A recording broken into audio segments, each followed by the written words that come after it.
Madam ಇವಾಗ ಕೊಟ್ಟಿರೋ ಗಿಫ್ಟ್ನ ವಸ್ತುವಾಗಿ ಇಟ್ಕೊಂಡು ನಾನು ಹೇಳ್ತಾ ಇಲ್ಲ. ನಾನು ಹೇಳಿದ್ದೀನಿ, ಸುಮಾರು ಸತಿ ಹೇಳಿದ್ದೀನಿ. ನನಗೆ ಹೇಳೋಕೆ it's a very embarrassing thing and I don't want to talk about it.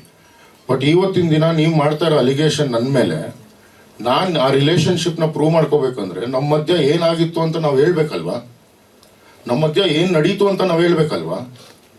So ಅದನ್ನು ನಾನು ಹೇಳ್ತಾ ಇರೋದು ತಪ್ಪು ಅಂತ ನಿಮ್ಗೆ ಅನ್ಸಿದ್ರೆ, like I said, it is an embarrassing situation for me too. I don't want to discuss about it. ನನಗೆ ಮಾತಾಡೋಕ್ಕೆ ಇಂಟ್ರೆಸ್ಟೂ ಇಲ್ಲ. ಬಟ್ ನೀವು ನನ್ನನ್ನು ಹೇಳ್ಕೊಂಡು ಬಂದು ತಿರ್ಗಾ ವಾಪಸ್ಸು ಇವತ್ತು ನನ್ನನ್ನು ನಿಲ್ಸಿರೋದು ಎಲ್ಲಿ? ನೀವು ಬೀದಿಯಲ್ಲಿ ನಿಲ್ಸಿದ್ದೀರ. ನನಗೂ ಒಂದು ರೆಸ್ಪೆಕ್ಟ್ ಅನ್ನೋದಿದೆ, ನನ್ನ ಫ್ಯಾಮಿಲಿಗೂ ಒಂದು ರೆಸ್ಪೆಕ್ಟ್ ಅನ್ನೋದಿದೆ.